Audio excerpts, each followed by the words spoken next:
Buongiorno e ben ritrovati, prima edizione dei telegiornali di Antenna 3, primo appuntamento con l'informazione, gli aggiornamenti delle principali notizie di queste ultime ore dalla nostra regione. Andremo a Palazzo Balbi più tardi per la presentazione dei nuovi direttori generali delle ULSS Venete da parte del presidente Stefani, poi chiaramente abbiamo molta cronaca, ancora i furti, ancora le voci, le testimonianze di chi sta rientrando dai paesi del Golfo dove incombe la guerra, con tutti gli sviluppi anche dal punto di vista economico che questo comporta, le ricadute anche sulla nostra economia. Però subito andiamo, e poi naturalmente l'arrivo della fiaccola paralimpica a Belluno è questione davvero di pochi minuti, ma subito la cronaca ci porta, lo vedete, dal nostro Christian Arboit per un episodio di violenza in qualche modo ancora in pieno centro a Treviso, vittima la cosiddetta regina dei fiori,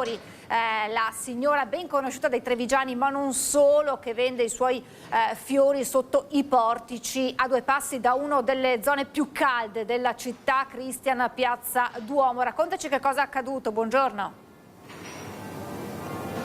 Buongiorno a te Francesca, a tutti i telespettatori, anche da parte di Nicoletta Rizzetto. Ci troviamo sotto i portici di via Zorzetto, collaterale di Corso del Popolo. Qui sotto i portici c'è la bancarella storica, tutti i trevigiani la conoscono, di Giuseppina Gottardo, una donna di quasi 90 anni che 3 volte alla settimana si trova proprio qui per vendere i suoi fiori.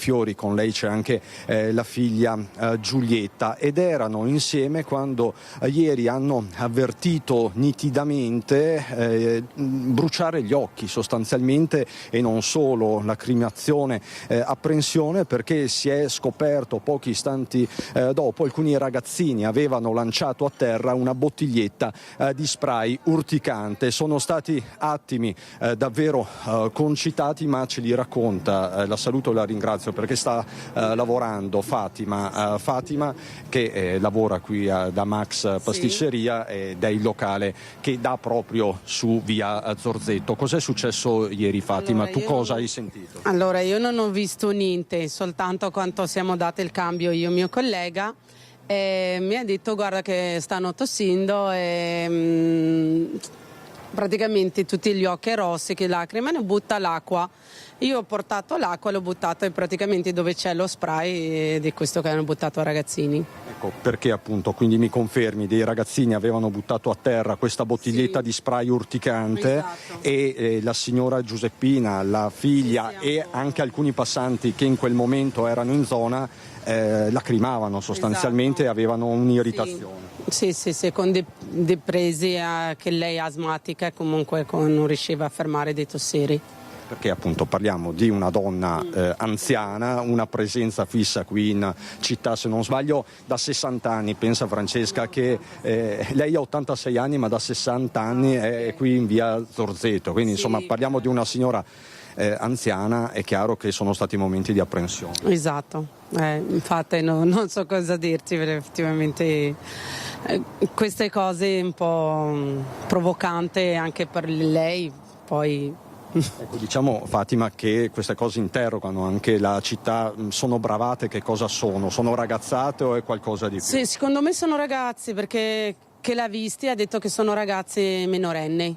Ragazzi minorenni che hanno fatto quindi... Due maschi e una femmina, insomma. 2 maschi e una femmina, Sì. Tra l'altro qui intorno ci sono diverse telecamere, quindi... Esatto, spero che l'hanno visti, però che l'ha visti di vista che è successo quel momento, almeno sono visata così. Poi io ripeto che non ho visto nessuno, perché a parte che sono l'angolo. Tu hai portato il tuo soccorso, Esatto. Ti sei data da fare per aiutare la... E buttato l'acqua e basta. Quindi hai dato un bicchiere di latte alla signora e buttato dell'acqua a terra per smorzare un po' gli effetti dello spray. Non smetteva di tossire. Cosa ti auguri a questo punto? Che i ragazzini vengano trovati, che venga fatta loro una Che lavata? hanno un altro impegno, che non ha questa violenza, che hanno altre sport e altre cose, impegni, che non fare cose che non devono fare.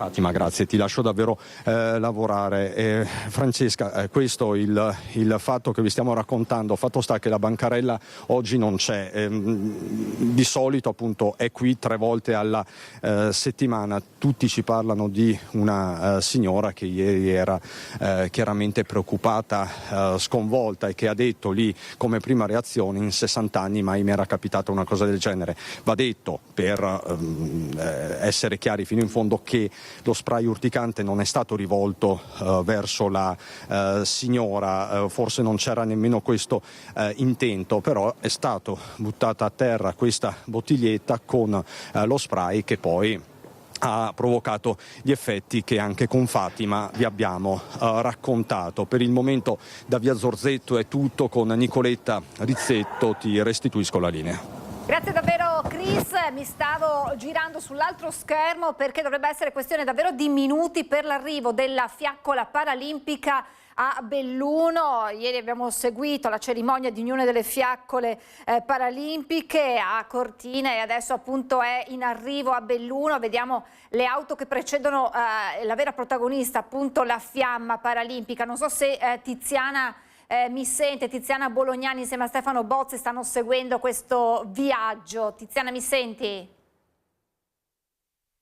Non abbiamo Tiziana Bolognani, vediamo intanto appunto i mezzi. Io sì, eccoci. non mi hanno. Ci sei? Io ci sono, Francesca. Vai pure Tiziana, Mi raccontaci. sentite?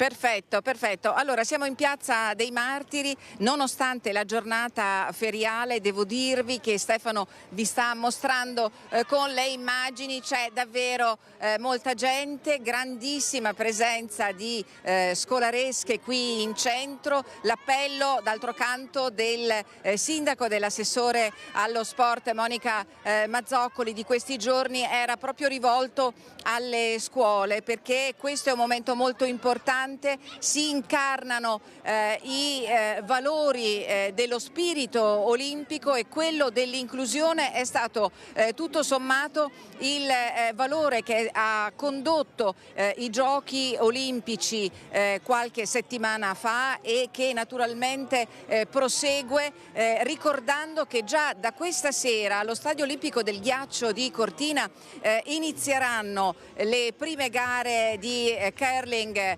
paralimpico.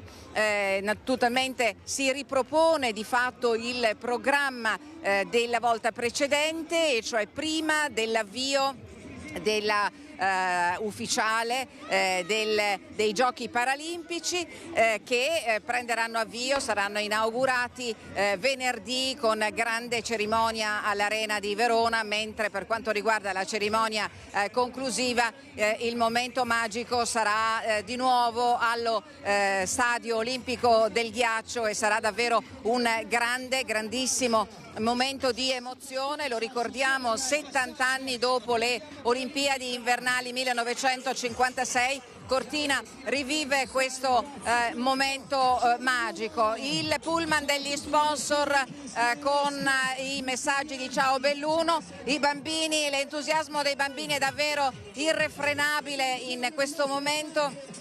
La fiamma sta arrivando con Stefano. A Stefano io chiedo per cortesia di raggiungermi per avvicinarci al palco, diciamo così, d'onore, dove c'è il maxi schermo che ci ha tenuto compagnia durante le Olimpiadi, e che sarà naturalmente occasione per seguire le gare. Tra pochi istanti qui arriva la fiamma, e ad accoglierla c'è un atleta di eccezione, oltre che il primo cittadino di Belluno. C'è il sindaco di Belluno, Oscar De Pellegrin, che lo ricordiamo come figura plurimedagliata ai giochi paralimpici, e diciamo, se ci dirigiamo direttamente da lui, certamente vi possiamo fare raccontare dalla sua voce il significato e l'importanza di questo momento. Sindaco, per lei oggi è un momento di super emozione. Beh, è un momento molto emozionante sempre quando si ha nella propria città il passaggio della fiamma, prima olimpica e oggi paralimpica. Oggi particolarmente perché la scorsa volta su quella olimpica non ho potuto essere presente, ma oggi essere qui insieme a tanti giovani che sono venuti insieme alle loro insegnanti e alle loro scuole per toccare con mano i valori della fiamma paralimpica, per me è un grandissimo onore. Poi, anche perché in passato lei è stato anche colui il quale ha portato la fiamma, e anche lì è stato un grande momento. io ho avuto l'onore qui nel 2006 portando la fiamma a Belluno, proprio sull'ultimo stadio, quella di Torino, e poi la più grande emozione è stata a Londra, l'edizione 2012, che ero disegnato portabandiera per tutto il movimento paralimpico, e queste sono cose che non si dimenticano nella vita, e portare quel clima della fiamma, della bandiera qui oggi nella mia città, sono molto orgoglioso e molto felice. Grazie al sindaco. Francesca, noi allora stiamo aspettando questo transito e cerchiamo di capire se i ragazzini, scusa all'assessore, Tiziana, altrimenti ti restituisco la sì, linea. Tiziana, facciamo così, noi cerchiamo di rimanere con la finestra aperta su Belluno per cogliere il momento dell'arrivo della fiaccola, e torniamo a collegarci con te più tardi. Grazie a Tiziana Bolognani con Stefano Bozzi da Belluno. A voi. Grazie davvero Tiziana, e noi però con la cronaca, ve lo avevo annunciato, torniamo a parlare chiaramente della guerra in Medio Oriente con le voci di chi era nei punti caldi del conflitto. Ieri sera sono arrivati gli studenti italiani bloccati a Dubai, tra loro, lo sappiamo, anche un gruppo di veneti. Abbiamo raccolto le loro testimonianze, ma anche la gioia delle famiglie che li hanno accolti. No, forse sta arrivando, eccola qui.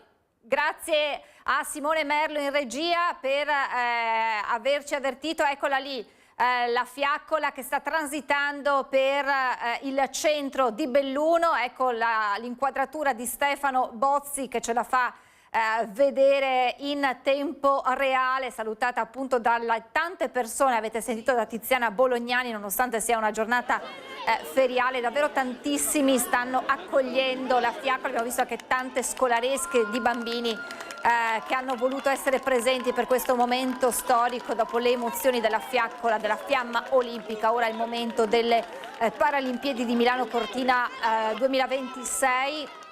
E queste le immagini appunto che stanno arrivando in diretta grazie a Stefano Bozzi e a Tiziana Bolognani dal centro, dal cuore di Belluno. Prego Tiziana. Ecco, allora dobbiamo essere onesti, il momento della grande emozione si ripropone perché sia pur con qualche minuto di ritardo la fiaccola paralimpica è arrivata, e in questo momento è il momento proprio del transito, perché lo ricordiamo, rispetto alla cerimonia che abbiamo visto ieri a Cortina e rispetto pure a quello che avevamo visto a fine gennaio qui a Belluno, non ci sarà una vera e propria accensione di braciere, ma per l'appunto questo è il transito della fiamma, che poi verrà riposto e partirà alla volta di Treviso alle 14:30. È atteso in provincia di Treviso, e quindi credo che potrete come noi e assieme a noi vivere con i vostri concittadini della provincia di Treviso le stesse emozioni che si vivono qui questa mattina da una piazza dei Martiri illuminata dal sole, una giornata praticamente quasi primaverile, davanti ai bambini delle scuole elementari e medie del capoluogo, davanti anche a molti cittadini. Io non riesco a vedere in questo momento le immagini che vi sta riproponendo, vi sta rinviando Stefano. Vedo semplicemente, riesco a scorgere semplicemente il bagliore della fiamma paralimpica che sta ritornando indietro, sarà ricaricata sul furgone, poi rinchiusa all'interno di una teca per riprendere il suo cammino, ricordando che questa mattina da Cortina la fiamma è partita alle 8:30 e poi di fatto ha attraversato, ha illuminato tutte le Dolomiti bellunesi, passando per Auronzo di Cadore e poi via Scendere, Pieve di Cadore, Longarone, dove c'è stato un momento significativo alla diga davanti alla diga della tragedia, del disastro del Vajont, e poi a Ponte nelle Alpi e infine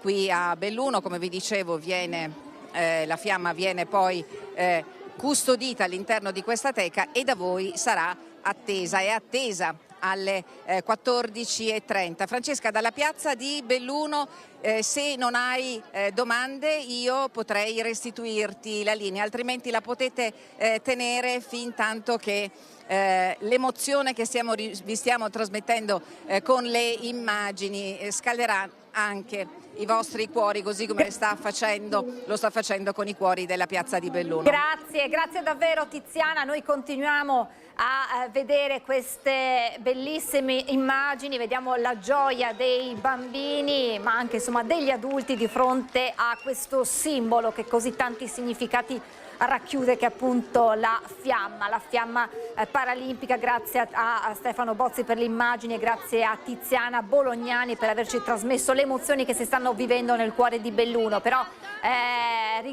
mi scuso per l'attesa con Marta Zatta, che ci deve raccontare di un altro tipo di emozioni, quelle vissute dai genitori degli studenti veneti italiani rientrati ieri a Milano da Dubai dopo aver vissuto davvero giorni di grande preoccupazione e tensione. Buongiorno Marta, grazie, scusami ancora per l'attesa. Buongiorno Francesca, buongiorno ai nostri telespettatori. Esatto, un momento di grande emozione ieri sera quando alle 19:27 i 100 studenti, tra i quali anche 5 dell'Istituto Calvi di Padova, sono atterrati all'aeroporto di Milano Malpensa. Un rientro anticipato rispetto alle prime previsioni. Sono partiti con un volo speciale da Abu Dhabi e ieri sera sono finalmente rientrati in Italia tra la gioia, gli abbracci dei genitori. Ecco, noi ora vi mostriamo le immagini di dei quei primi momenti vissuti insomma con i genitori e vediamo cosa hanno detto.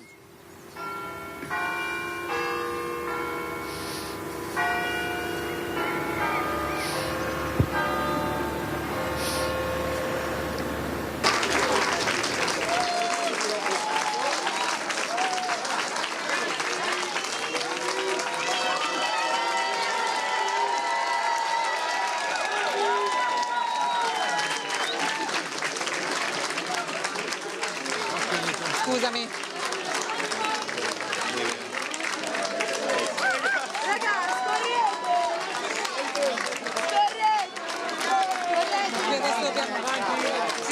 Sì, assolutamente sì.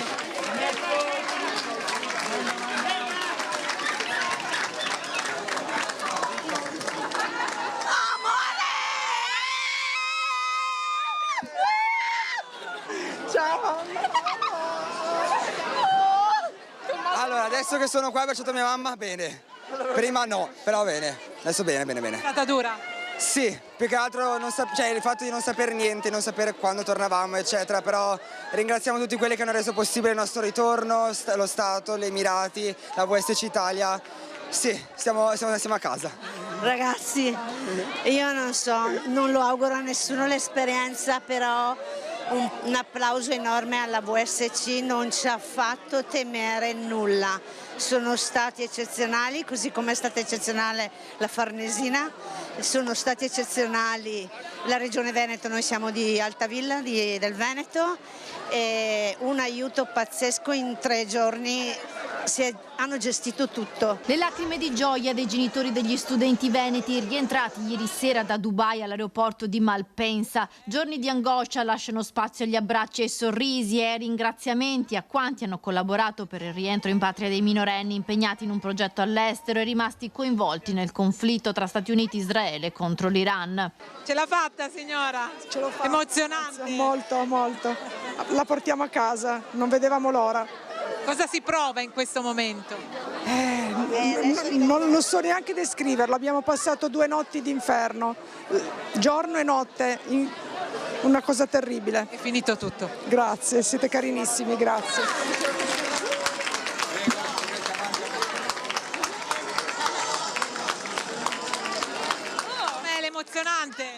Rientrare è un'emozione, visto che abbiamo passato 2 giorni piuttosto intensi. Comunque tutto bene quel che è finito bene. Come sono stati i ragazzi? Sono stati bravissimi, certo all'inizio qualche crisi di pianto, qualche momento di ansia, però sia l'organizzazione VSC che il console, che l'ambasciatore, che il governo italiano e il governo emiratino hanno gestito veramente molto bene la situazione.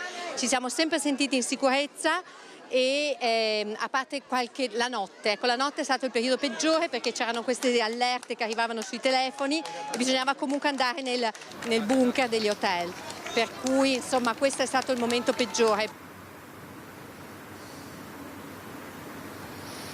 Ecco, quindi avete visto la grande emozione che si respirava ieri all'aeroporto di Milano Malpensa, emozione che ci ha trasmesso anche Luca Malpensa, papà di Laura. Lo avevamo intervistato proprio qualche giorno fa perché sua figlia era una delle ragazze dell'Istituto Calvi di Padova rimasta bloccata a Dubai. Ecco, proprio questa mattina alle 7 Laura, assieme ad altri 4 compagni del Calvi, è partita per un viaggio di istruzione a Roma assieme alla classe. Noi abbiamo intervistato sia papà Luca, che si è mostrato veramente molto emozionato, e anche una videochiamata con Laura che insomma si è resa disponibile a raccontarci le emozioni di quel momento. Noi vi lasciamo con l'intervista e poi la linea può ritornare allo studio. Finalmente sua figlia ieri è atterrata alle 19:30 a Malpensa. Lei era lì ad aspettare, eravate lì ad aspettarla. La prima cosa che ha fatto quando l'ha vista? L'ho abbracciata e anche una lacrima francamente è scappata a tutti, ma non solo a me, alla mamma, alla sorella, anche a lei. Dopo un incubo così ci sta, penso. E lei cosa vi ha detto? Nulla, non ricordo, se devo essere onesto, è talmente tanta che non ricordo cosa mi ha detto, non mi ricordo. Eravamo contenti che fossero tutti tornati nel miglior tempo possibile, breve e velocemente e senza intoppi, perché comunque finché non sei a Milano oppure nel suolo italiano non eravamo sicuri che arrivassero tutto alla perfezione. È molto emozionato, immagino il momento sia anche particolarmente toccante. È finito un incubo durato 2, 3, 4 giorni, ma è finito un incubo, nel migliore dei modi, meglio così. Sua figlia però è già ripartita oggi, è già in gita. Sì, l'aveva detto ancora lunedì quando ho saputo la notizia che martedì molto probabilmente si rientrava, fa mercoledì papà io vado in gita, non ne voglio sentire ragioni. Stamattina alle 6:30 era in stazione a Padova per andare in gita con la classe a Roma. E un lavoro anche di squadra delle istituzioni che hanno riportato sua figlia e tutti i ragazzi. Sicuramente a partire dal preside del Calvi, dottor Turetta, la Regione Veneto, la Farnesina e le autorità giù in loco, perché si sono adoperate secondo me nel massimo per fare sì che questa venisse fatta nel miglior tempo possibile. E vorrei ringraziare anche la VSC Italia, che è stata praticamente sempre presente nei 4 giorni con i ragazzi, non li ha mai abbandonati un secondo, mai. Questo è poco ma sicuro, perché me l'ha detto anche la Laura e anche altri genitori ieri parlando a Malpensa. E la prima cosa che avete fatto quando siete arrivati a casa? Ha disfatto le valigie rifatte per questa mattina. Allora Laura, finalmente sei rientrata in Italia, che emozioni stai provando e che hai provato ieri sera? Finalmente sono tornata e sono stata felice perché gli ultimi 3 giorni sono stati abbastanza difficili perché la situazione comunque era tranquilla, i tutori si aiutavano, però comunque non essendo abituati è proprio una cosa che non ti aspetti, anche le allarmi e tutto, veramente quasi me le sogno perché veramente è stato tremendo. Però sono felice di essere stata a casa, ieri ho visto ovviamente i miei genitori e mi sono infatti anche emozionata perché comunque mi mancavano tanto. E adesso oggi ho anche visto i miei compagni di classe perché infatti sono in gita a Roma.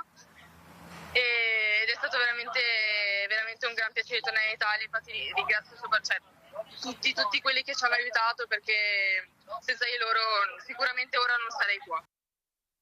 E sentiremo poi altre dichiarazioni di italiani, di veneti che sono ancora bloccati nei paesi colpiti dalla guerra, ma sentiamo il nuovo direttore generale dell'ULSS 2 intervistato da Edi Kaliman proprio in questi secondi. Interno e verso i cittadini con dei momenti di ascolto che vorrei organizzare con i sindaci, perché la rete territoriale è importante. Ritengo che anche la costruzione delle case della comunità, ma soprattutto il loro funzionamento debba avvenire con il coinvolgimento dei cittadini. Coinvolgimento non vuol dire solo spiegare che cosa sono, ma vuol dire coinvolgerli per far sì che i percorsi dei cittadini vadano nelle direzioni giuste e facciano sì che non si debbano rivolgere ai pronti soccorsi, ma in prima battuta alla casa della comunità, che è il luogo nel quale in poco tempo possono avere le giuste cure. Quindi una sostanziale riorganizzazione della macchina ospedaliera. La macchina ospedaliera rimane, deve essere sempre più efficace ed efficiente, ma è normale che va gestita nella logica della continuità ospedale-territorio. Cioè dobbiamo utilizzare i grandi ospedali perché facciano gli ospedali per gli acuti e che poi invece il territorio si prenda carico perché la casa deve diventare il primo luogo di cura. E se vogliamo che sia davvero il primo luogo di cura, dobbiamo assolutamente coinvolgere i cittadini e quindi guardare l'ospedale come il momento dell'acuzia. Tutto il resto lo sposteremo in ospedali della comunità, case della comunità, e utilizzeremo i nuovi strumenti che il PNRR ci ha donato, come la COT, il 116-117, che per noi parte questa sera alle ore 20, quali strumenti per agevolare la continuità ospedale-territorio. Ha accolto di buon grado il fatto che il Presidente Stefani voglia coinvolgere maggiormente i dirigenti e i direttori con i cittadini anche tramite l'organizzazione di serate proprio ad hoc per parlare di sanità e non solo. Assolutamente ritengo che il colloquio con i cittadini non ci deve spaventare, anzi è un momento di crescita perché ci mette in evidenza delle criticità che possiamo risolvere, che dobbiamo risolvere, ma nello stesso tempo abbiamo l'opportunità di dialogare con i cittadini per spiegare loro qual è, in funzione del bisogno di salute, il percorso più coerente. Ricordiamoci che in un momento in cui le risorse scarseggiano, l'appropriatezza diventa la modalità con la quale conseguire i risultati. Però per essere appropriati i percorsi dei cittadini glieli dobbiamo spiegare e dobbiamo coinvolgerli per costruirli con loro. Grazie dirigente. Grazie. E questa l'intervista proprio raccolta al volo grazie ad Eddie Kaliman, che ci ha avvertito in tempo reale. Le parole poi sentiremo meglio nei telegiornali serali, le parole del nuovo direttore generale dell'ULSS 2 Giancarlo Bizzarri, che ha ribadito quella che poi è la linea della sanità regionale, quindi concentrare in ospedali sempre più specializzati in qualche modo le prestazioni, e poi l'importanza delle nuove realtà degli ospedali di comunità, delle case di comunità, il nuovo numero, il 116, 115, 116, insomma queste novità che sono le novità poi della sanità regionale, ribadite anche dai direttori generali dell'ULSS Venete, presentati oggi a Palazzo Balbi ufficialmente dal presidente Stefani. Questa sera poi li andremo a conoscere più da vicino nei nostri telegiornali serali.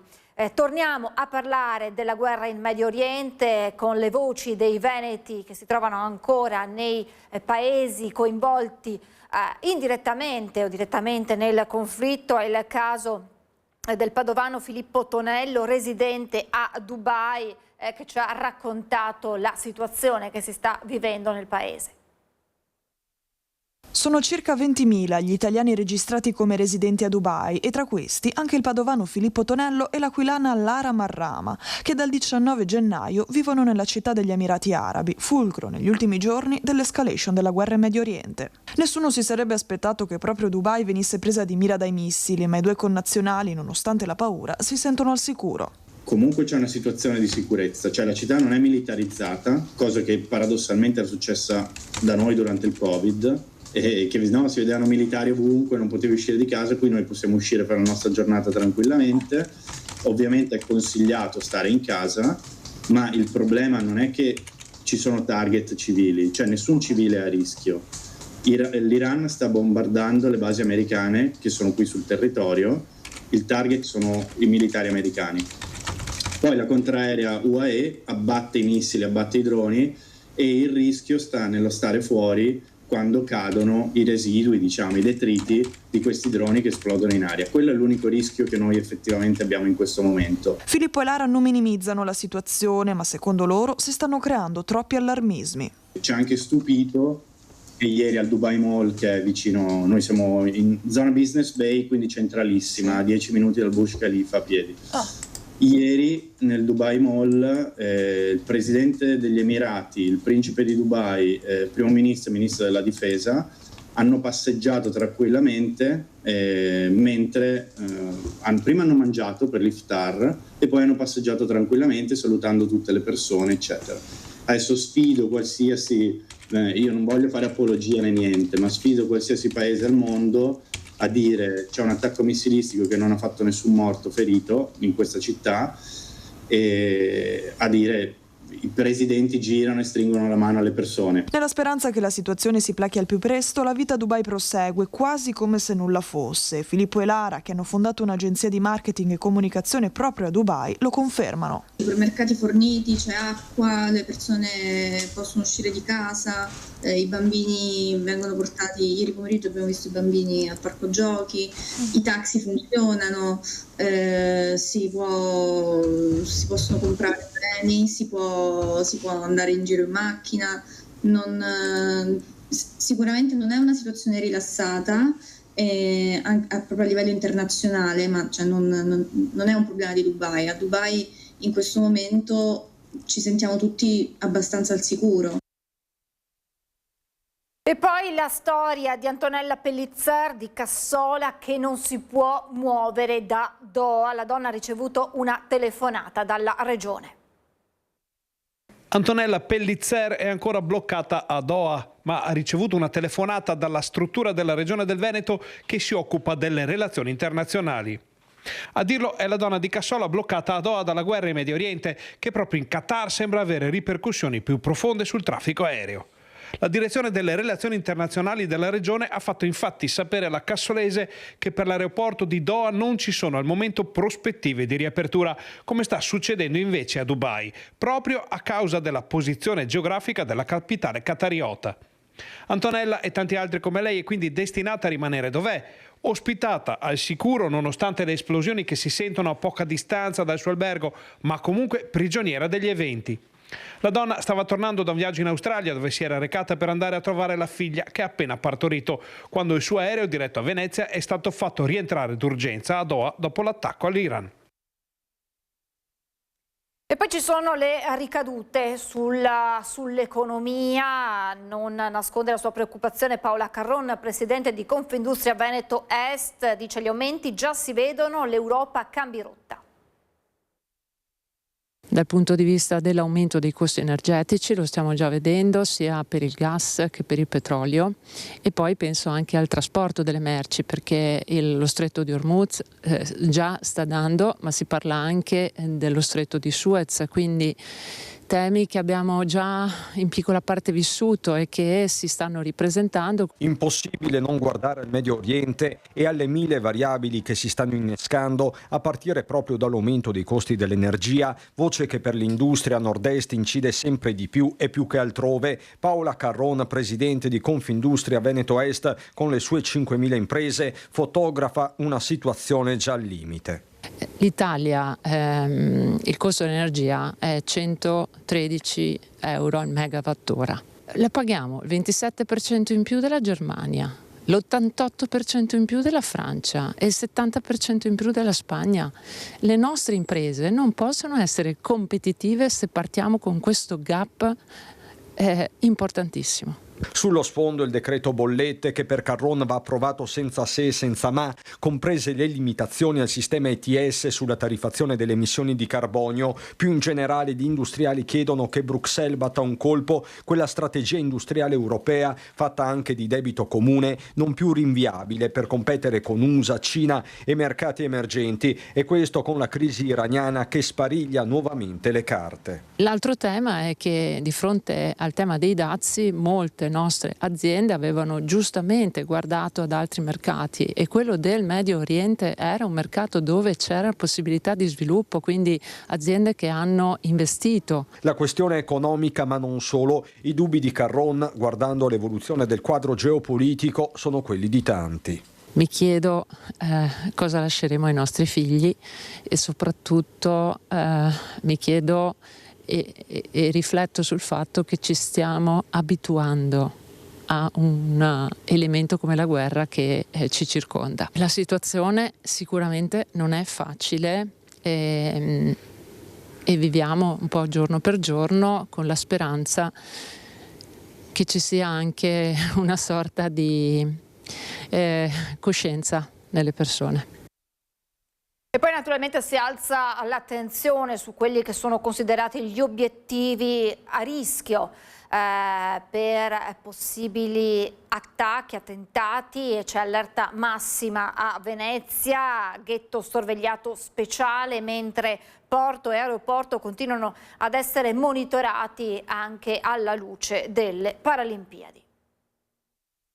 Non solo esercito, guardia di finanza e polizia locale a presidiare l'area del ghetto di Venezia, ora ci sono anche polizia di Stato e carabinieri. L'attacco di Stati Uniti e Israele contro l'Iran ha spinto il governo ad aumentare le misure di sicurezza, soprattutto nei punti sensibili. Sorvegliato speciale, il ghetto ebraico ormai sotto controllo rafforzato dal 7 ottobre 2023, giorno in cui Hamas ha scagliato l'attacco contro Israele. Nessun commento dalla comunità ebraica, il cui presidente Dario Calimani ha preferito non rilasciare nessuna dichiarazione, esasperato dalla situazione che, dice, si commenta da sola.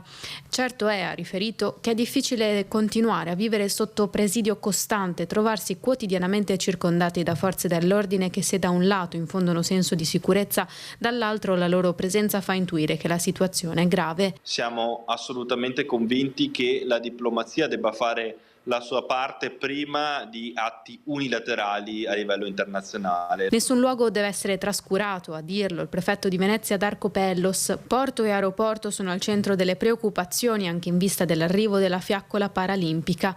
Intanto si parla di disagi per chi viaggia da e per il Medio Oriente. Diversi infatti voli annullati dal Marco Polo. Da quando è scoppiato il conflitto sono state cancellate 8 tratte sulle 18 previste settimanalmente su Israele, Doha e Emirati Arabi. Quello che adesso è doveroso fare è far sì che ovviamente si possano trovare le soluzioni nel più breve tempo possibile. E noi ci fermiamo per qualche istante di pubblicità, tra poco con tanta altra cronaca e altri aggiornamenti. A tra poco.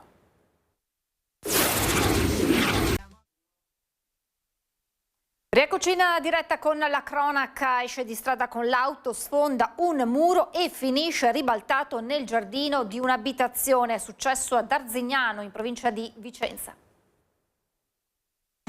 Arzignano, in via Ghisa un'auto finisce fuori strada abbattendo il muro di recinzione di una casa e ribaltandosi nel giardino privato.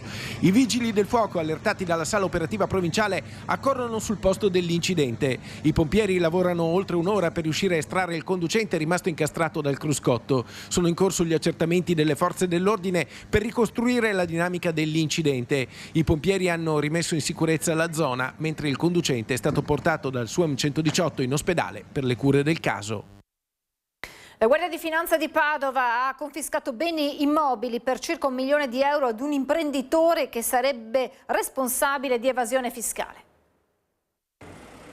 Senza mai comparire come titolare o amministratore delle aziende, era riuscito per anni a gestire e organizzare il sistema fraudolento per evadere il fisco. E nonostante il suo nome non figurasse mai, la Guardia di Finanza di Padova, dopo una lunga indagine, è riuscita a risalire a lui e, dopo la sentenza della Corte d'Appello di Venezia, i finanzieri hanno eseguito una confisca di 7 immobili per un importo di circa €1 milione nei confronti di un imprenditore veronese, condannato in via definitiva a 2 anni e 6 mesi di reclusione per evasione fiscale. L'uomo era a capo di una società con sede a Carmignano di Brenta che commerciava articoli di abbigliamento. Conti correnti, società e immobili però erano intestati a dei prestanomi, ma era l'imprenditore a tirare le fila. L'indagine, partita nel 2014 dopo un accertamento fiscale, aveva rilevato come la società acquistasse la merce senza pagare l'IVA e poi la rivendesse applicando l'imposta per un danno erariale di oltre €3 milioni. Nel 2015 le Fiamme Gialle cittadellesi avevano già proceduto all'esecuzione di un sequestro preventivo di beni fino a €2,5 milioni, sequestrando 2 autovetture e 7 immobili di lusso in provincia di Verona. Tra questi anche una villa in costruzione con campi da tennis nel comune di Bardolino e un immobile di pregio nel comune di Sona, intestati formalmente al coniuge e alla madre dell'imprenditore.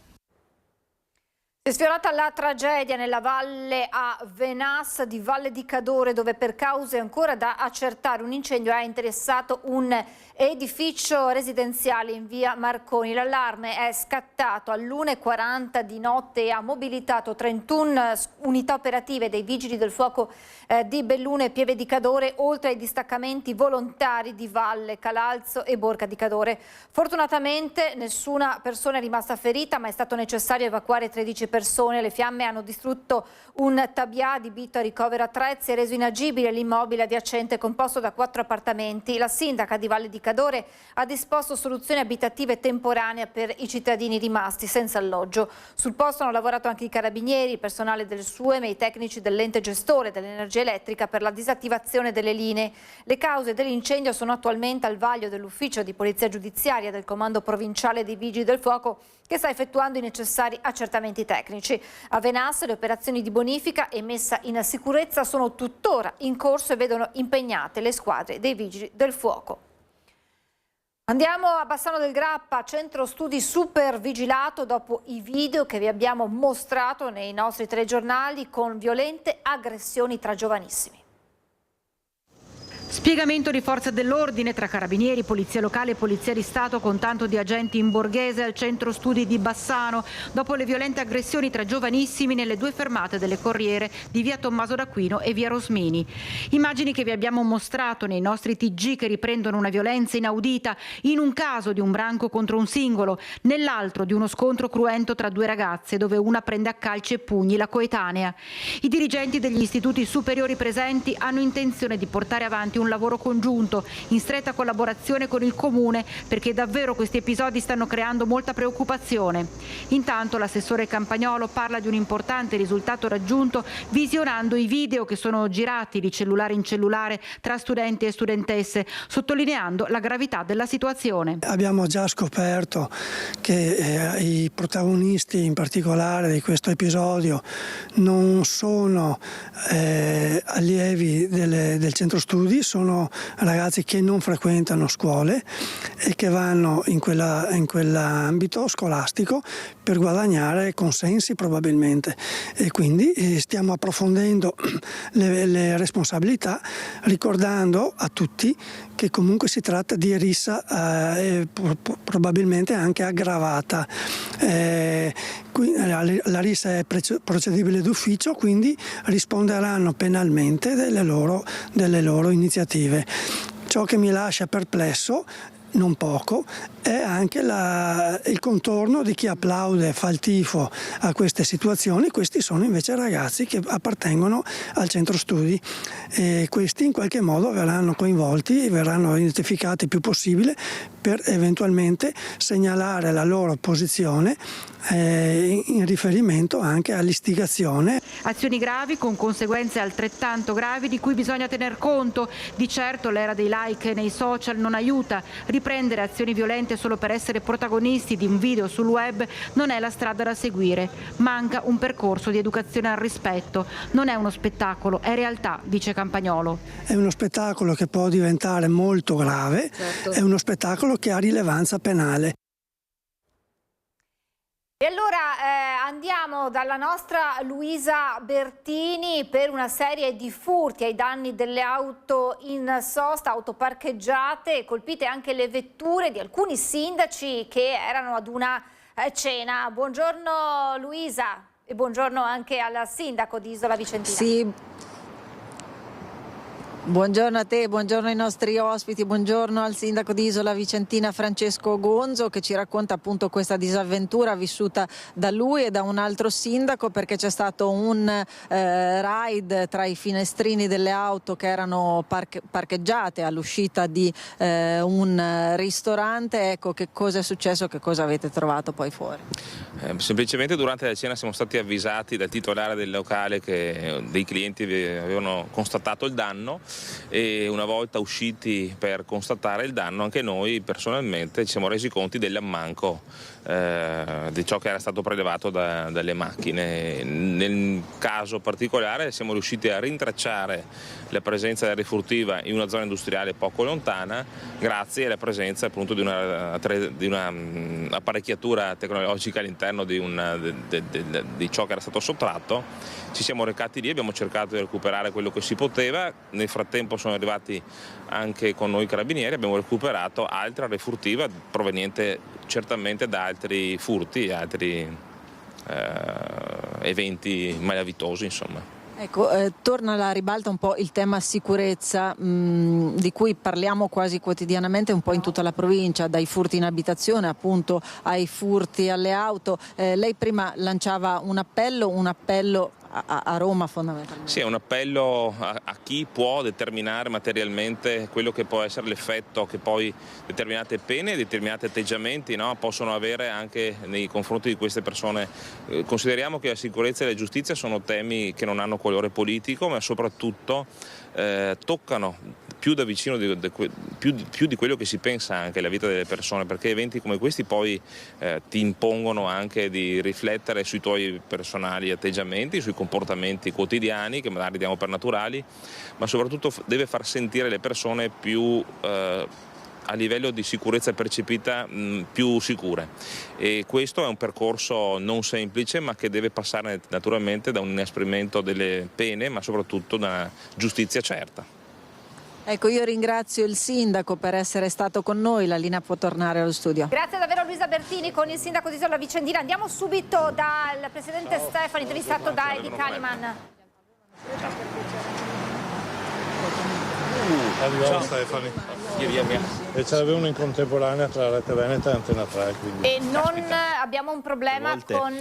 Si fa prima fare una visita in un'altra US certe volte che all'interno della stessa US dall'altra parte della provincia, la necessità di sapersi confrontare con i cittadini, umanizzare le cure, ridurre gli accessi impropri nei pronto soccorso, ridurre i codici bianchi tramite le case di comunità e soprattutto la valorizzazione del personale infermieristico e sanitario e medico ovviamente. Avete messo a disposizione 4 milioni, giusto, per le borse? 4,5 milioni per raddoppiare l'entità delle borse di specializzazione dei medici in medicina generale. Da quando approveremo il bilancio, cioè fra qualche giorno, i medici in medicina generale guadagneranno nell'iter della loro specialità tanto quanto gli altri specializzandi. Oggi non era così, abbiamo deciso di ridurre i capitoli legati al presidente, abbiamo deciso di destinarli ai medici in medicina generale, ai giovani medici in medicina generale, che ovviamente saranno integrati nelle case di comunità. Ultima domanda, le rette delle case di riposo che sono in aumento, come la Regione intende cercare di calmierarle? Noi abbiamo posto un limite massimo per le rette, quindi non siamo ovviamente d'accordo con aumenti di carattere unilaterale. Quello che però abbiamo fatto ulteriormente è aver destinato 69 milioni per RSA e per carichi assistenziali, quindi abbiamo garantito uno sostegno alle famiglie per soggetti anziani in casa di riposo, per caregiver, cioè chi si prende cura di un familiare, uno sforzo senza precedenti, perché chiaramente queste sono risorse che non prendiamo solo da fondi comunitari o dal Fondo Sanitario Nazionale, ma che troviamo all'interno del nostro bilancio riorganizzando il bilancio stesso, quindi sono cifre importanti che vogliamo destinare ai cittadini. Grazie Presidente, così da Palazzo Balbi è tutto. E grazie a Edi Kaliman siamo riusciti a catturare le ultime battute del presidente Stefani, l'adeguamento per gli specializzanti in medicina generale. Insomma, poi questa sera avremo modo di approfondire tutte le novità che il presidente della Regione ha detto in occasione, ve l'abbiamo raccontato, della presentazione a Palazzo Balbi dei nuovi direttori generali delle ULSS venete. Torniamo alla cronaca con ancora i furti, ce ne ha parlato prima Luisa Bertini con il sindaco di Isola Vicentina, furti anche nella Marca Trevigiana, paese che torna nel mirino, abitazioni svaligiate, spariscono gioielli ma anche capi d'abbigliamento e accessori, in alcuni casi i ladri colpiscono con le famiglie presenti in casa. Paese torna nel mirino dei ladri dopo i furti delle settimane scorse. Tra mercoledì e domenica scorse almeno una decina le case colpite tra Castagnole, Postioma e Padernello. I malviventi dopo il loro passaggio lasciano dietro di loro danni e case svaligiate, come è accaduto nell'abitazione di un 35enne mercoledì scorso tra le 18:30 e le 20. In quel momento la famiglia è fuori, la banda, utilizzando una scala trovata in giardino, si arrampica al primo piano con un trapano, pratica un buco sul vetro della finestra, rompendola. Prima i ladri avevano staccato le fotocellule perimetrali che si attivano con il movimento. Quando i proprietari rientrano trovano la devastazione. Abbiamo trovato il disastro più totale e la casa tutta sottosopra, tutto devastato e hanno rubato tutto. Hanno rubato qualsiasi tipo di cosa che hanno trovato, da scarpe, cinture, profumi. Abbigliamento, calzature, gioielli, un tablet, il bottino dei ladri, ingenti danni provocati dal furto che, ne è convinto il 35enne, è stata opera di più persone. Sicuramente devono essere stati almeno 3, 4, se non 5 con un palo nella macchina. Sono state immediatamente avvertite le forze dell'ordine, nel frattempo impegnate per altri colpi in zona. Non è stata l'unica chiamata in quell'arco di tempo, quindi devono aver fatto più case. Infatti si moltiplicano le segnalazioni di furti tentati o andati a segno soprattutto nelle frazioni di Postioma, nell'area intorno a via Chiesa, sempre all'Imbrunire. In un'abitazione il padrone di casa aveva lasciato le finestre aperte e si è trovato a tu per tu con il ladro, che fortunatamente non ha reagito ma è scappato saltando da un balcone. Altro episodio sempre con la famiglia in casa. Mentre il nonno era impegnato nella preparazione della marmellata, i ladri hanno approfittato delle finestre lasciate aperte per introdursi nella villetta. Senza preoccuparsi di essere visti, sono saliti nella zona notte e indisturbati hanno frugato in tutti i cassetti, aprendo le scatoline che contenevano i gioielli, una cinquantina i monili spariti. A questi episodi si aggiunge poi un altro particolare inquietante. Nei giorni a ridosso di questi colpi, diversi residenti delle località Sovernigo di Castagnole che hanno segnalato la presenza di un drone mentre sorvolava per alcuni minuti le abitazioni prima di spostarsi. Cresce la preoccupazione mentre tra le vittime dell'ennesimo furto arriva la richiesta di maggiori controlli. Il senso di frustrazione è tanto. Al di là della beffa, anche per riparare i danni subiti, è un po' il tutto che non è possibile, che non si può vivere tranquilli, bisogna sempre stare lì col pensiero.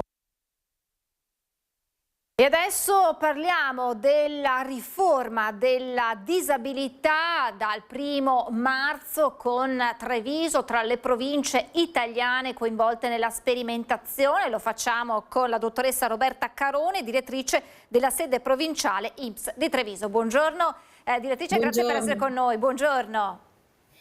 Allora, buongiorno, grazie a voi. Prima di entrare nello specifico di quelle che sono le novità, le chiedo che nuovi scenari introduce questa riforma quando parliamo di disabilità, perché ci sono delle novità sostanziali. Sì, assolutamente. La riforma porta ad allineare anche l'Italia a degli standard europei, una convenzione del 2006 che prevede una nuova concezione dell'approccio alla disabilità. Infatti cambia anche la terminologia, non si parla più di invalidità civile, cioè non c'è più l'attenzione a quello che manca, ma si parla di disabilità con un approccio attento all'aspetto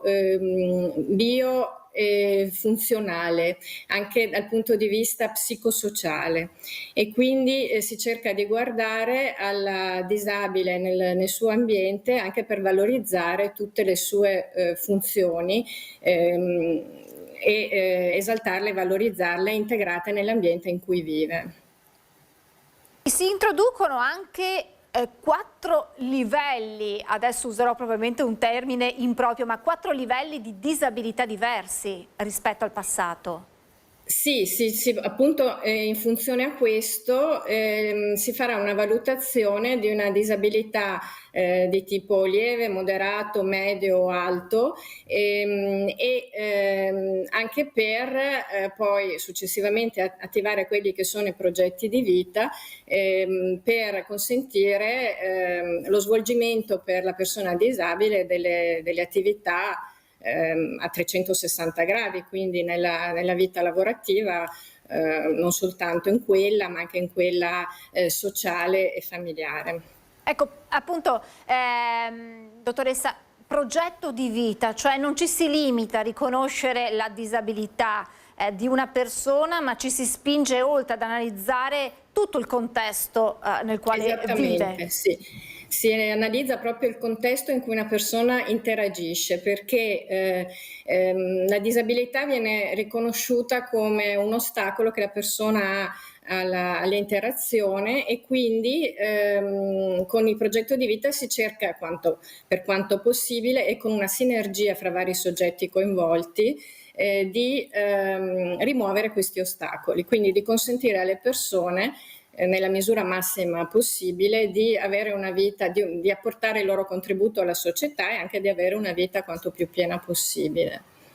Ecco, non è una riforma in questa fase che riguarda tutta Italia, ma appunto sono state scelte delle province per la sperimentazione, tra cui Treviso. In che modo verrà coinvolta? Sì. Allora, Treviso è appena partita dal 1° marzo, c'è da dire che il cambiamento più di impatto anche per gli utenti è che non ci sarà più la necessità di avere un certificato medico e una domanda amministrativa, ma ci sarà un unico certificato introduttivo da cui poi scaturirà tutto il processo di valutazione della disabilità.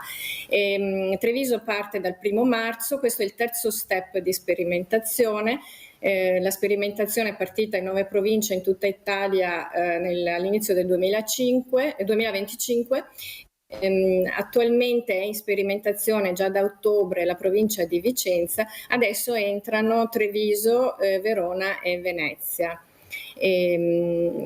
La sperimentazione è fatta proprio per cercare di migliorare il flusso, il processo e individuare quali possono essere i punti di miglioramento. C'è questa semplificazione, unificazione con il certificato medico che di fatto rappresenta già la fase, l'avvio diciamo proprio della domanda poi per la disabilità, quindi si accorciano anche i tempi, un po' meno burocrazia, direttrice? Di sicuro è una semplificazione e l'obiettivo che ci stiamo ponendo è proprio quello di accorciare ulteriormente i tempi di accertamento della disabilità. Un elemento sicuramente notevole è che avendo INPS come accertatore unico in tutta Italia, diciamo la sperimentazione entrerà a regime, quindi non sarà più sperimentazione dal 1° gennaio 2027, saranno anche garantiti omogeneità dei criteri di valutazione. Sì, prego, scusi. Prego. Sì, è sicuramente una semplificazione non soltanto dal punto di vista della domanda, che sarà sostituita da quest'ultimo unico certificato introduttivo, ma anche da quello che veniva chiamato verbale, che adesso sarà un certificato unico per tutti i tipi di richieste o di benefici a cui la persona può avere diritto. Mentre prima avevamo un certificato medico e la necessità di fare anche più domande, per esempio una per la 104, una per l'inserimento lavorativo, e adesso invece la Commissione fa una valutazione unica e già vengono espresse tutte le caratteristiche, le provvidenze a cui la persona ha diritto. E questo è sicuramente un elemento notevole di semplificazione. Con l'INPS che in qualche modo entra in gioco al posto delle ULS per quanto riguarda la valutazione, è corretto questo? È corretto. A Treviso la fase di accertamento era ancora svolta dall'ASL, mentre nelle altre 2 province che entrano assieme a noi c'erano delle convenzioni per cui INPS faceva tutta la fase. Adesso entra in gioco solo INPS per i certificati che sono pervenuti a partire dall'inizio del mese e che stanno continuando a pervenire. Ci sarà un periodo di doppio binario finché le ASL non concluderanno le pratiche pervenute entro il 28 di febbraio e progressivamente poi sarà tutto gestito da INPS, almeno finché non verrà attuata la seconda parte della riforma che ancora manca dei decreti attuativi, che è quella che riguarda più in specifico gli anziani ultrasettantenni non autosufficienti. Qualcuno potrebbe chiedersi, e glielo chiedo io, perché è stata scelta Treviso tra queste 9 province per la sperimentazione? Ma io ritengo che sia stata scelta Treviso e voglio pensare che sia così perché ha sempre dimostrato un'ottima capacità di fare rete tra i vari soggetti coinvolti ed è una cosa che abbiamo già attivato in questo momento. La riforma è ambiziosa e comporta la necessità di mettere in rete più soggetti.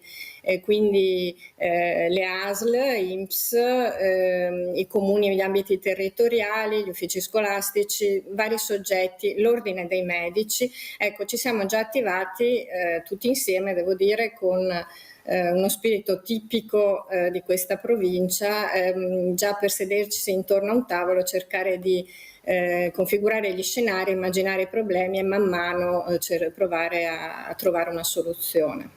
Ecco, sono 15.000 le persone coinvolte in provincia di Treviso da questa riforma e appunto nel far rete voi avete già avuto un incontro nella sede di Confcommercio provinciale a Treviso proprio per incontrare le categorie e le parti sociali. Sì, è stato un incontro la settimana scorsa promosso dal Comitato Provinciale. Ricordo brevemente per chi non lo sa che l'INPS ha questa gestione duale, cioè noi abbiamo al nostro interno un comitato provinciale, un comitato regionale e un consiglio di indirizzo e vigilanza dove sono già rappresentate tutte le parti sociali, quindi organizzazioni dei lavoratori e anche parti datoriali. Il comitato provinciale ha avuto questa iniziativa di incontrare anche le associazioni, non solo quelle presenti in comitato ma anche alcune delle associazioni della disabilità, proprio per far conoscere questa riforma e parlarne e provare a incominciare anche a individuare quali potranno essere i problemi della sperimentazione. Più ne parliamo meglio è, perché ci sono anche concetti molto innovativi, a volte anche difficili da comprendere. Il mondo dell'invalidità civile come lo conoscevamo e della disabilità adesso è un mondo molto complesso e necessita di un'attenzione particolare per le caratteristiche dei destinatari e quindi più si hanno queste occasioni di incontro sicuramente meglio è.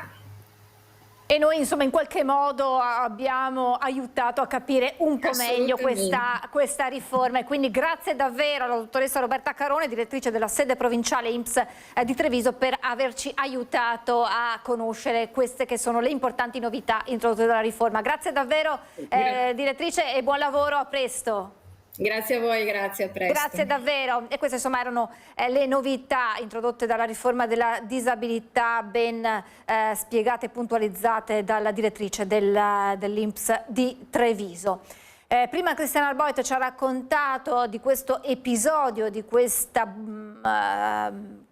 spray urticante caduto a terra e alla fine finito anche negli occhi della regina dei fiori di Treviso, questa signora che vende i fiori sotto i portici nei pressi di Piazza Borsa. Cristian, che poi si è spostato nella sede, nel comando dei Carabinieri di Treviso, impegnati, lo abbiamo raccontato, nei controlli nelle strutture degli asili nido, un asilo nido di Villorba la cui attività è stata sospesa perché sono state riscontrate alcune irregolarità, ma il lavoro delle forze dell'ordine in tal senso sulle autorizzazioni continue. Allora Cristiano Arboite ne ha parlato con il tenente colonnello Stefano Mazzanti dei Carabinieri di Treviso. Sentiamo questo contributo. Monfumo, Paese, Caonada, la Casa nel Bosco, chi non se la ricorda, Villorba, sono tanti gli asili o sedicenti tali che sono finiti nel mirino dei controlli delle forze dell'ordine in questi ultimi mesi nella Marca trevigiana, segnale di un'attenzione crescente nei confronti della prima infanzia, della cura delle persone più fragili, in questo caso dei più piccoli, ma ci si interroga proprio sulla legalità, sulla legittimità di queste strutture che sono tante e spesso gestite da privati. Per fare il punto qui con me c'è il comandante, il tenente colonnello Stefano Mazzanti, comandante del reparto operativo dei Carabinieri di Treviso.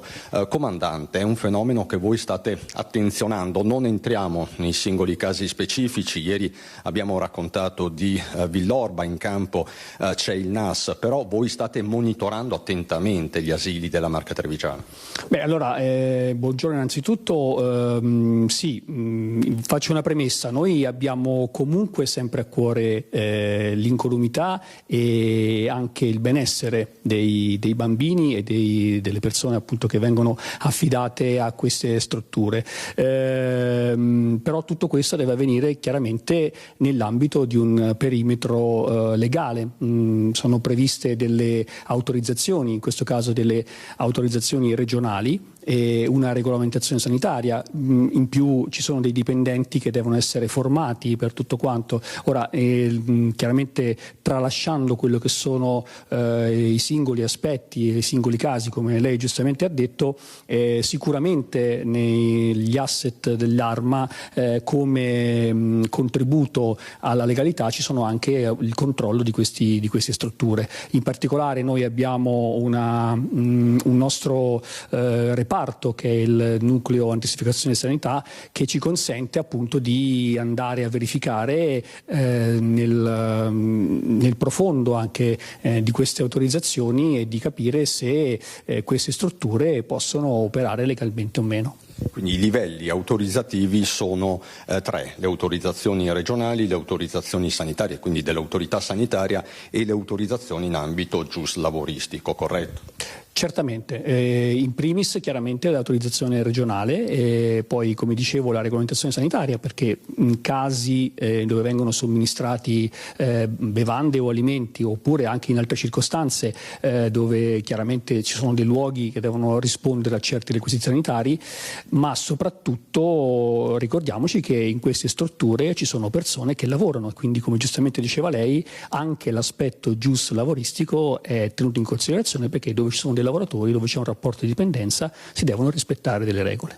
Comandante, c'è un prima e un dopo Covid sul fronte degli asili? Noi analizziamo l'aspetto, come diceva lei, nell'ambito del tempo. Sicuramente il fatto che dopo il Covid siano aumentati i controlli e che in questa circostanza siano in più occasioni verificate delle situazioni di non adeguamento a quelle che sono le norme, probabilmente ci fa capire che dopo la pandemia c'è stato un riposizionamento, e quindi questo ha necessità di essere regolamentato e controllato. I genitori spesso protestano, dicono il benessere dei nostri bimbi è salvaguardato, queste strutture funzionano. Voi dite attenzione, appunto servono le autorizzazioni. Noi siamo chiamati anche a verificare le autorizzazioni di queste strutture.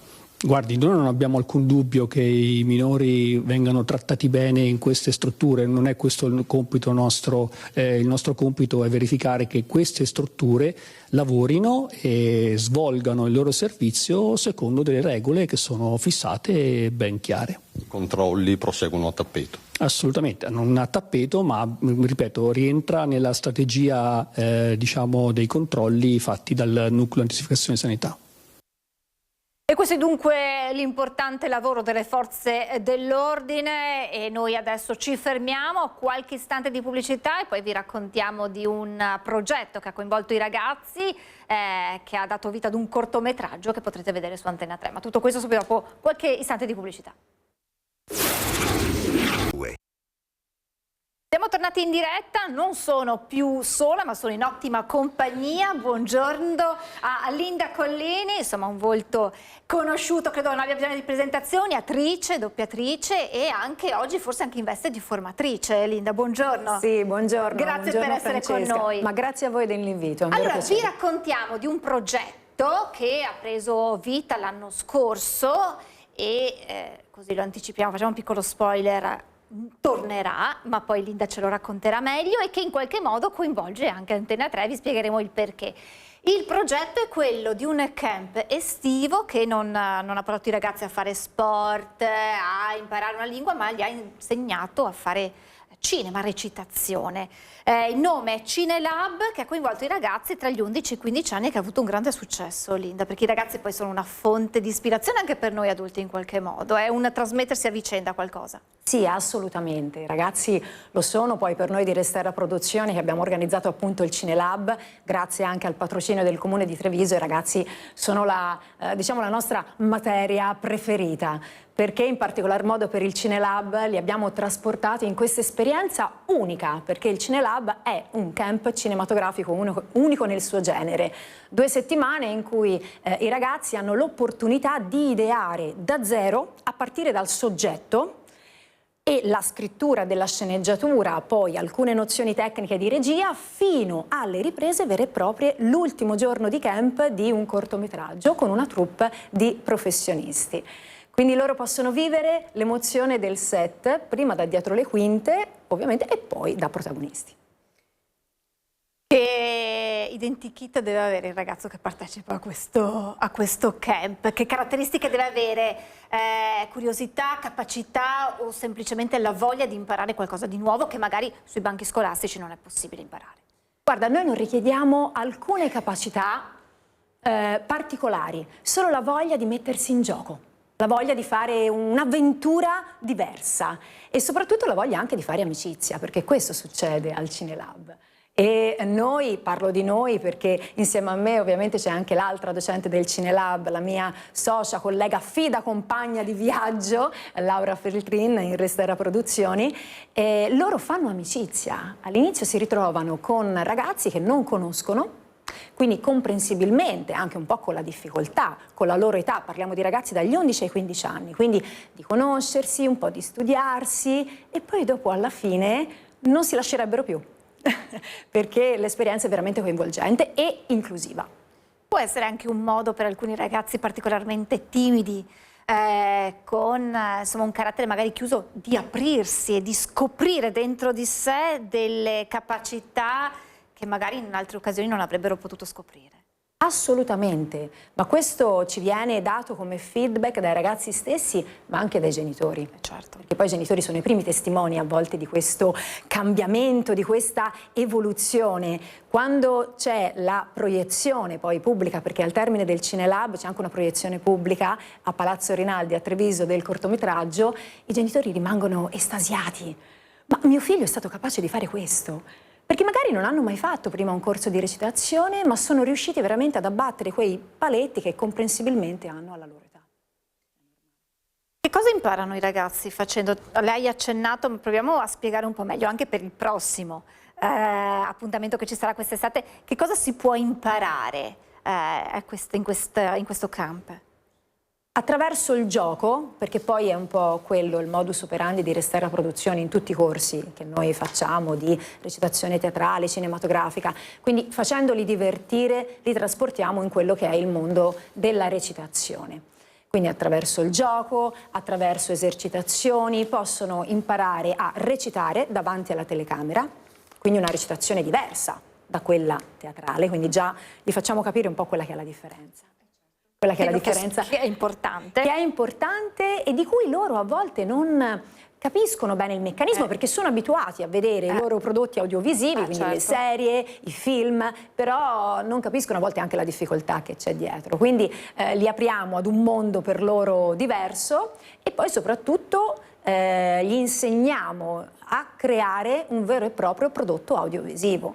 Loro creano il soggetto, perché in quello che avrete l'occasione di vedere proprio qui su Antenna 3 è stato creato tutto dai ragazzi, ovviamente col supporto mio e di Laura, ma loro hanno creato il soggetto, insieme abbiamo scritto la sceneggiatura, quindi anche lì c'è tutto un mondo tecnico da scoprire, dopodiché ovviamente alcune nozioni di regia e sono andati poi sul set. Quindi nell'arco di 2 settimane, da 0 potremmo dire a 100, al creare veramente quello che poi insomma vedrete. E quello che vedrete su Antenna 3 il 6 marzo, perché il primo appuntamento appunto è il 6 marzo alle 20:20, poi ci saranno altre repliche, ve le daremo tra pochissimo, potranno vedere The Game. Vediamo anche mentre chiacchieriamo un trailer, alcuni spezzoni. Di che cosa si parla, Linda, senza spoilerare troppo, senza togliere la sorpresa poi? Cosa lo possiamo dire? Poco. È la vicenda divertente di ragazzi che fanno parte di una classe con tutte le loro diversità che troviamo normalmente all'interno di una classe, si ritroveranno a dover insieme risolvere un mistero. Un mistero che coinvolge loro, le insegnanti e tutta la scuola. Quale sarà poi il messaggio che hanno voluto proprio i ragazzi? Cioè quello della forza del gruppo, che le differenze possono diventare veramente una forza e solo grazie, solo collaborando insieme si può superare anche tutte le nostre paure. I ragazzi vi hanno raccontato in qualche modo, si sono confidati con voi su certe situazioni che vivono anche all'interno del gruppo e che magari li fanno star male, che in questo caso invece il gruppo diventa la forza vincente per risolvere questo caso? Sì, assolutamente, dalle cose un po' più delicate, come a volte alcuni episodi di esclusione, magari partendo anche da quella che può essere una presa di giro, quindi io ti prendo in giro e quindi automaticamente insomma ti escludo un po' dal gruppo, anche ad esempio però vicende un pochino più liete come il ragazzo che si innamora e che gli amici aiutano in un qualche modo a farsi avanti, perché è timidissimo. Il gruppo può anche questo. Qualcuno si è innamorato durante il lab? Abbiamo avuto qualche notizia, però in realtà è stato tutto veramente farina del loro sacco. Quindi a noi, Laura, questa del 2025 è stata la seconda edizione. Poi andremo con l'edizione del Cinelab 2026, però ogni volta i ragazzi ci sorprendono. Anche i nostri corsisti, noi facciamo annualmente i nostri corsi di recitazione per bambini, ragazzi e anche adulti, assieme ai nostri soci. Li vogliamo salutare, so che tu li conosci, sono stati anche così tuoi ospiti. Vagamente, anche i nostri telespettatori forse vagamente li conoscono. I nostri soci in Restera Produzioni, attori, formatori e anche produttori, Igor Barbazza e Davide Stefanato. I nostri corsisti ci stupiscono sempre, e i ragazzi in particolar modo, perché si confidano, ma al tempo stesso sanno trasformare quelle che possono essere le loro difficoltà, le loro fragilità, ripeto, comprensibili alla loro età, in forza. All'inizio di ogni corso noi li facciamo presentare. Questa è la parte più difficile. Questa è la parte più difficile, anche per noi adulti. Certo, appunto. Loro hanno la capacità di mettere sul piatto davanti a tutti a volte delle cose che noi, magari adulti, non diremmo mai. Tipo proprio anche delle difficoltà che loro hanno. Per cui abbiamo tanto da imparare anche da loro. Molto, abbiamo tanto da imparare, nonostante tutto quello che si possa dire, quindi so che anche qui nella sua trasmissione insomma lo dite più e più volte, nonostante tutto quello che si possa dire dei ragazzi, i ragazzi veramente sono una fonte inimmaginabile di ispirazione e ci insegnano. Forse hanno bisogno, come fate voi, di una spinta, di un aiuto, di essere accompagnati, del là per tirare fuori quello che hanno. Spesse volte appunto nei nostri spazi, nei nostri telegiornali parliamo di ragazzi protagonisti di brutti episodi E poi c'è invece la maggior parte, fortunatamente, che sono ragazzi dalla faccia pulita, che hanno solo voglia di fare, di imparare, però vanno accompagnati, quindi un po' di responsabilità va cercata anche tra noi Assolutamente, assolutamente, la responsabilità ce l'abbiamo anche noi come formatori. Il portare i ragazzi, in particolar modo un'avventura come quella del Cinelab, li portiamo fuori dal loro contesto quotidiano, che è fatto ovviamente non sempre di cose belle, lieti, leggere, liete, leggere, perché sono ragazzi, anche a volte vivono un quotidiano, magari anche messi sotto pressione. Ecco, un contesto del genere li porta proprio fuori e al tempo stesso permette loro di mettersi in gioco completamente con persone anche che non li conoscono, con ragazzi, tra cui in qualche modo poi nascono veramente dei bei gruppi. E proprio visto il successo di queste edizioni, tornerà quest'anno, lo possiamo ufficializzare, e abbiamo visto prima la locandina un attimo e la rivediamo, tornerà questa estate per tutti i ragazzi che volessero in qualche modo scoprire la magia del cinema. Sì, assolutamente, saranno 2 settimane nel mese di luglio per l'edizione Cinelab 2026, quindi permettetemi di ringraziare ancora una volta il Comune di Treviso nella persona dell'assessore alle politiche giovanili e pubblica istruzione Gloria Sernagiotto, che ci appoggia sin dalla primissima edizione del Cinelab.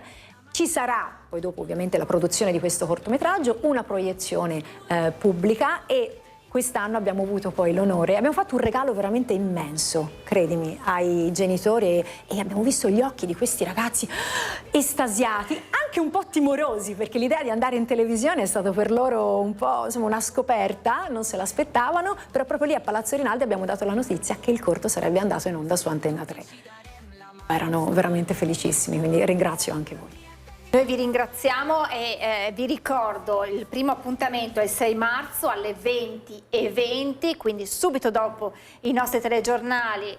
Non andate via come fate di solito, ma godetevi questo lavoro, perché al di là della storia che Linda ci ha anticipato c'è il lavoro, l'energia di questi ragazzi. Poi lo si potrà vedere il 7 marzo alle 20:50, l'8 marzo Festa delle Donne alle 13:35 e poi il 9 marzo alle 23. Dunque questi appuntamenti che poi vi ricorderemo anche nei nostri telegiornali per godersi The Game, questo prodotto che ha dato tanti ragazzi, ha dato tanto anche a te Linda e alla tua socia Laura. È un'esperienza che cresce anche noi adulti in qualche modo.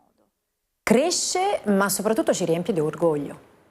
Perché quello che producono i ragazzi, quello che riescono a produrre anche sul palco ogni anno i nostri corsisti, per noi non può essere che un orgoglio. Parte da noi, ma in realtà noi in quanto professionisti, perché in Restera Produzioni siamo 4 professionisti, proveniamo dal settore teatrale, dal settore cinematografico, siamo formatori, ma l'idea di trasmettere alle persone, ai bambini e ai ragazzi quella che è la passione, la magia e anche l'impegno che c'è dietro un lavoro come il nostro è puro orgoglio per noi. E allora ricordiamo 6 marzo 20:20 su Antenna 3 il cortometraggio The Game, e ricordiamo poi dal 6 al 17 luglio il nuovo camp di cinema. Le informazioni le potete trovare su resteralab@gmail.com e poi ci saranno naturalmente tutte le indicazioni per iscriversi e per partecipare, anche per insomma, vivere questa emozione. Noi siamo pronti poi a raccontare il seguito di questa esperienza a tutti i ragazzi. Insomma, mettetevi in gioco, e questa forse è la parola d'ordine. Assolutamente, no paura e soprattutto divertitevi, che è la cosa più importante. Grazie davvero a Linda Collini per averci raccontato di questa esperienza. Poi torneremo magari a fare anche un riassunto di quello che è stato il successo, perché sappiamo quanto successo abbia avuto la sitcom di Igor Barbazza insieme a Stefanato, insomma una grande esperienza che ha portato tutti noi in giro per le bellezze del Veneto, e adesso vedremo che continua assolutamente, perché ce l'avevano detto proprio qui che ci sarà, già sarà in fase un seguito, e quindi sicuramente torneremo a raccontare anche di loro. E abbiamo raccontato anche di quest'altra pagina molto bella che vede proprio il Veneto, la marca trevigiana protagonista, come fucina in qualche modo del cinema, di una nuova esperienza anche, ed è bello raccontarlo. Assolutamente. Non solo a livello nazionale, ma insomma anche il nostro territorio può dare molto a queste esperienze. Grazie davvero Linda.